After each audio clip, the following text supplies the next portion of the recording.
This is where the fun begins. Everything you need to easily pass English ATAR. English ATAR made simple. Powered by Saints Coaching.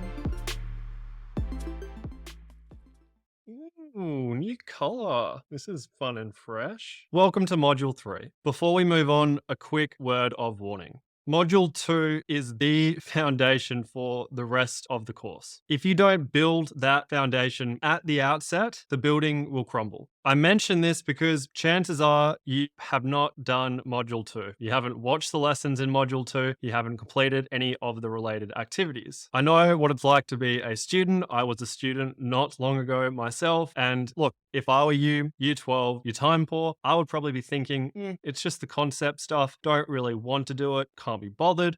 I'm just going to go straight to the stuff that tells me how to answer questions. If that's you, I don't blame you. As I said, I would be thinking the exact same, but don't say I didn't warn you. The rest of this course will show you how to complete each section of the exam, as well as the entire exam strategy. It will be teaching you the how. Module 2 taught the what. It taught you what to write in your responses. What I'm trying to say here is knowing how to write responses, as you'll be learning from modules 3 to 6, is pretty pointless if you don't know what to actually write in those responses. So that's all I'm going to say. Make sure you've done module 2. You've watched all the lessons, completed all the related activities. Assuming you've done that, let's move on. Okay, if you're still here, I want to congratulate you on completing Module 2. As I said in the last lesson, the final lesson of Module 2, it is the most demanding module in English ATAR made simple, but I promise you, you will start to see the benefits of all that hard work in this module and the other modules to come. Let's just go ahead and get stuck in. Lesson objectives. What are we going to do? We're going to check in with the pair. We haven't looked at the pair in a while. I think it's missing us. Let's say hello to it. Then we will revise the modules in EAMS. After that, we'll revise the objective of Stone 2. Then we'll revise the objective of Module 3. Haven't come across this terminology in a while, huh? Then we'll explain why the comprehending section matters. After that, we'll discuss the 2022 syllabus amendments. That's an important one. We'll depict the old syllabus, depict the new syllabus, summarize the amendments, and then we'll point out some things to note as you complete Module 3, this module. Firstly, let's check in with the pair. How are you doing, pair? All right, this is where you were before starting EAMS. You were still in Struggle City. Then, the moment you started the first lesson of the course was the moment you left Struggle City and hopped on to Stone 1. Struggle City actually burned down once you got to Stone 1, so you can't go back there again. Then, once you finished Module 1 and started the first lesson of Module 2, that was when you shuffled a little bit onto Stone 1, right over to the edge of it. Now, for the good part, the moment you started this lesson, like 2 minutes ago, was the moment you leapt from Stone 1 to Stone 2. Well done. This means that you are now one step closer to pass English ATAR Island. Once again, congratulations. Now, as we know from previous lessons in the course, each stone consists of one or more modules.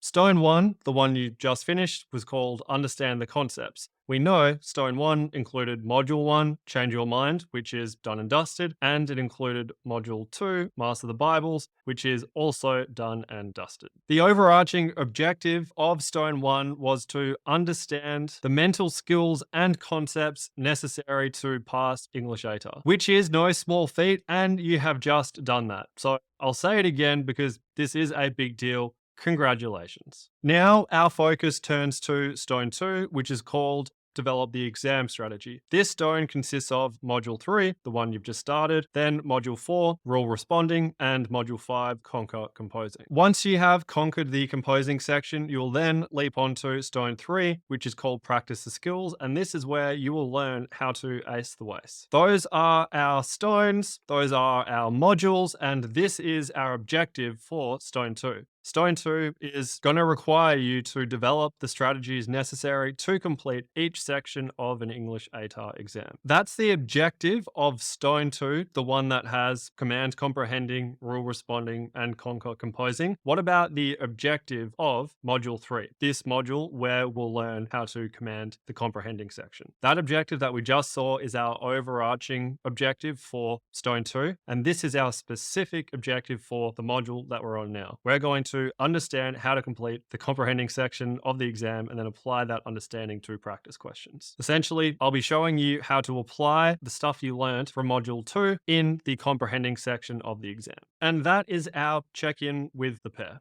Next topic, why does the comprehending section matter? Really, what this is asking is, what's the point of this comprehending section? Why does it exist? How is it relevant in the real world? We're asking this question because it's very easy to believe that a lot of the stuff you learn in English ATAR is completely irrelevant to the world outside of high school, and that everything you learn is just not going to apply. We're going to have a brief discussion about why the comprehending section applies in the real world, because if you can see how the skills that you're learning in this module apply to outside of English ATAR and apply in your everyday life, those skills will seem important to you. And if they seem important to you, then you're more likely to remember them. Hopefully that reminds you of the lesson on how to learn back in Module 1. If you convince yourself that these skills are relevant, important for your well-being or survival, it's highly likely you'll submit them to your long-term memory. The easiest way to understand the point of the comprehending section is through a scenario. Let's say you want to know why Russia invaded Ukraine. So you Google that question and you click on the following article, which is in the resources tab below the video. Give it a skim. Don't worry about reading it in too much depth. Come back once you're done.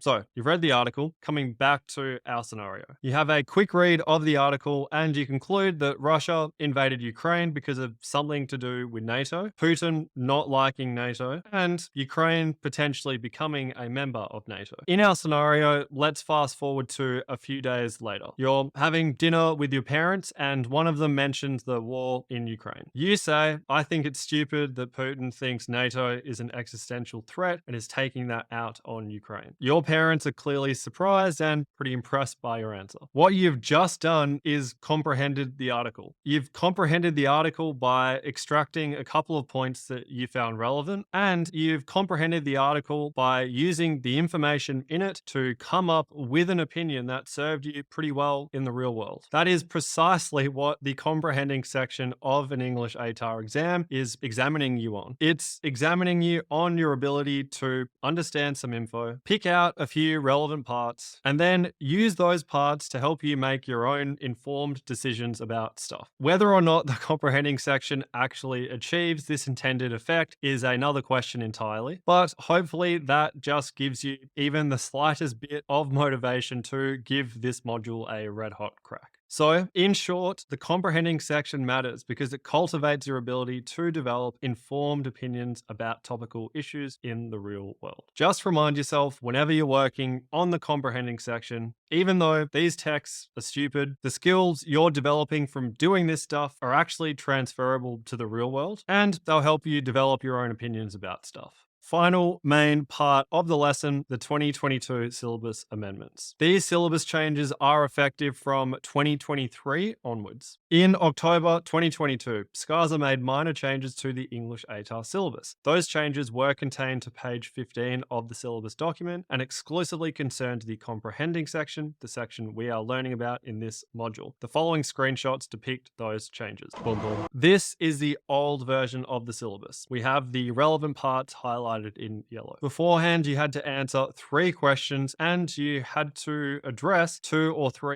unseen texts. The texts, which exclude poetry and drama, are written and still images. One or more of the text can be multimodal. At least one question requires a response to a written text, and at least one question requires a response to a visual text. Okay, that is the old part of the syllabus, the part that has changed. Now we're going to compare this old version to the new version. Have the PDF study notes for this lesson handy as we do that. And this is the new version. As we can see, there are a few changes. Instead of 3 questions, there are only 2, and the stimulus material consists of 2 unseen texts, where one text is a written text, and the second text is either a written text, a visual text, or a multimodal text. And like before, the texts exclude poetry and drama. So those highlights that we see on this slide and we saw on the previous slide, they represent everything that changed between the old syllabus and the new one. Here's a summary of the changes, the amendments, the stuff that you should know about. starting with the number of texts that you have to analyze in the comprehending section. In the old syllabus, it was 2 or 3. In the new one, now it's just 2. Number of questions to answer. In the old syllabus, you had to answer 3, and now it's just 2. Marks allocated to each question. In the old syllabus, there were 10 marks per question, 10, 10, 10, adding up to 30. In the new syllabus, it's 15 marks per question, 15, 15, adding up to 30. Approximate time to complete each section. In the old syllabus, 20 minutes. For the new one, 30 minutes. And finally, approximate length for each answer. For the old syllabus, 200 to 300 words, and for the new one, 200 to 300 words. I'm sure I don't have to spell this out for you, but the 2022 syllabus amendments are very good for you. In short, they mean the maximum number of texts you have to analyze is 2 instead of 3. You have fewer questions to answer, you have more time to write each answer, and you don't have to write more for each answer. What he said.